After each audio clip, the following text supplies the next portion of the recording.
সুপ্রভাত বন্ধুরা, রত্না ত্রিভুবনে সবাইকে স্বাগত। সুন্দর সকালের একটা সুন্দর ভিডিও নিয়ে চলে আসলাম। রত্না ত্রিভুবনের রত্না আমি। দেখো সকাল সকাল দেখো, এরা যেন এমনভাবে আমার সামনে আশেপাশে থাকে না গো, মনে হবে যেন পোষ্য আমার।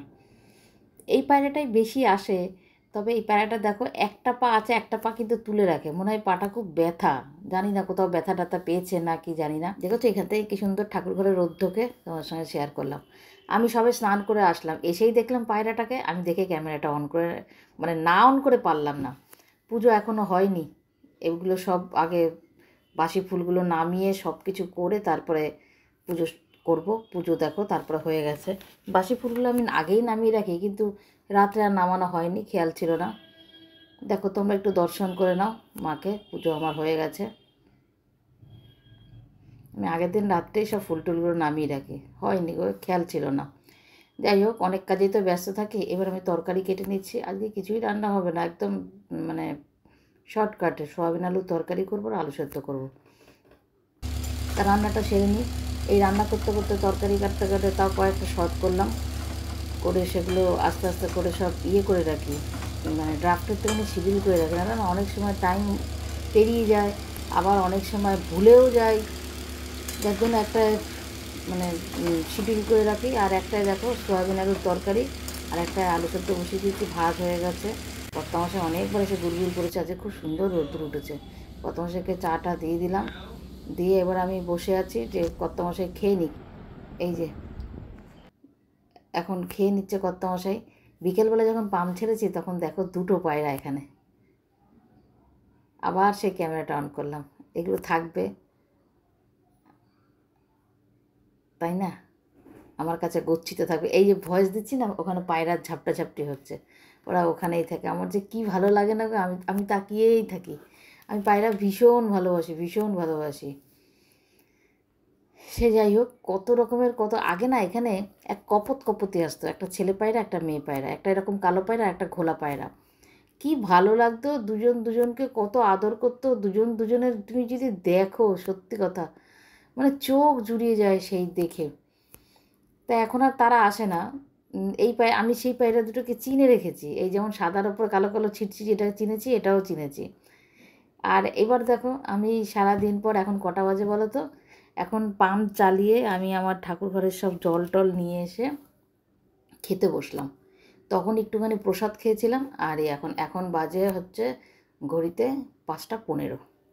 এখন আমি লাঞ্চ করছি, একেবারেই হয়ে যাবে। আর সন্ধ্যাবেলায় আমি কোনো টিফিন করব না, শুক্রবার দিন তাই হয়, সকালে একটু প্রসাদ খাই, তারপরে এই সময় খাই, আবার রাত্রিবেলায় খাই। সন্ধ্যাবেলা একটু চা খেয়ে নেব, একটু লাইভে আসবো, ব্যাস।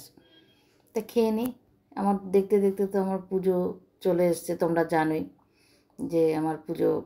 তোমরা যদিও আমার এই চ্যানেলটা নতুন, এই চ্যানেলে তো অত আমি ডিটেলস করি না। আমার ওই চ্যানেলে গেলে তোমরা দেখতে পারো প্রতি বছরের পুজো। আমার মেয়ে যখন 1.5 বছর বয়স, তখন থেকে আমি এই পুজো করছি, মা সন্তোষীর পুজো। এই পুজো চলে এসছে, দেবীপক্ষে পুজো। ওই জন্য রান্নার ব্যাপারটা একটু সংক্ষেপে সেরে, অনেক কাজ থাকে, অনেক থাকে, ফর্দ টর্দ করা, কী আছে কী নেই সেগুলো দেখে বেছে সেগুলো সব রোদ্দুরে দেওয়া, অনেক অনেক কাজ, সেগুলো মানে বলেই করা যাবে না।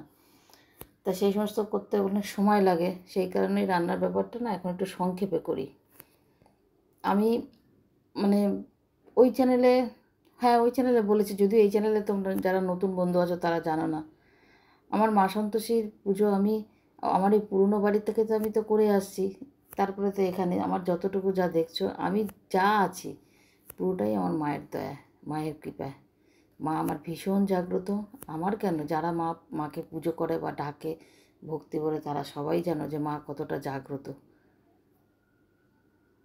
মায়ের কোনো চাহিদা নেই, শুধু ছোলা গুড় একটুখানি দিয়ে ভক্তি ভরে মাকে ডাকলেই মা সাড়া দেন, তার পাশে থাকেন।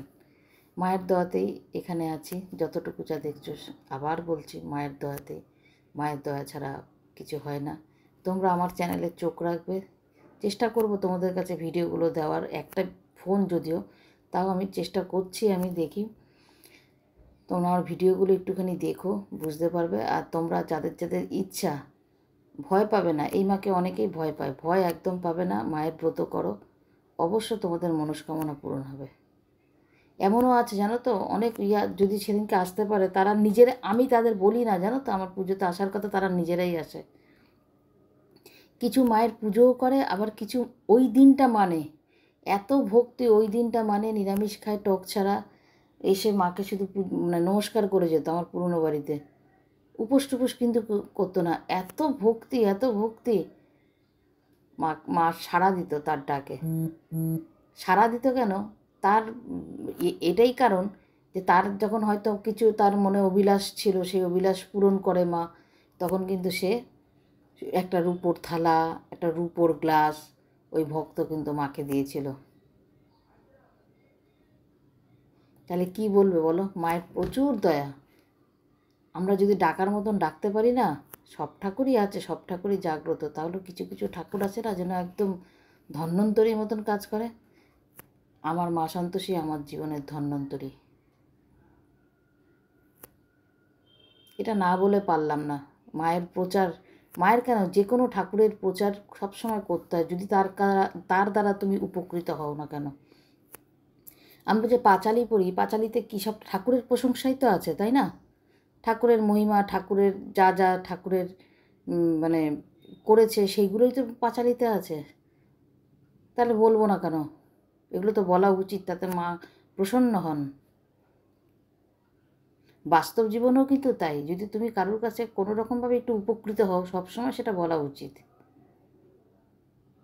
তাতে ভগবানও সন্তুষ্ট হয়, আর যেই মানুষটার সম্পর্কে বলবে সেও সন্তুষ্ট হন।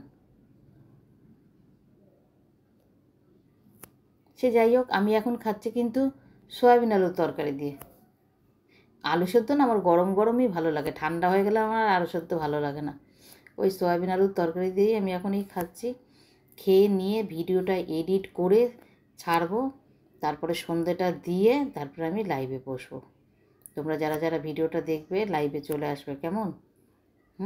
আমার পাশে একটু থেকো, আমার ভিডিওগুলো দেখো, আর কেমন লাগে সেটাও জানিও। আর কমেন্ট করতে কিন্তু ভুলবে না। আর কিপটেপনা করো না, একটা লাইক দিয়ে দিও তো, কুটুস করে একটা লাইক দিয়ে দিও, কেমন? খাওয়া আমার হয়ে গেছে, তোমাদের সাথে গল্প করতে করতে আমার খাওয়াটা হয়েও গেল। চলো এবার থালাটা ধুয়ে নিই, থালাটা ধুয়ে আসছি। দেখো এখানে কিন্তু আজকে আমার সব পরিষ্কার হয়ে গেছে জানো, এখানে কোনো এঁঠোকাটা নেই। ওই ঘরে খাবারটা নিয়ে গেছি, ওভেন টোভেন সব পরিষ্কার, সব ধোয়া মাজা। ভিডিওটা তাহলে আজকের মতন এখানেই শেষ করলাম, টাটা।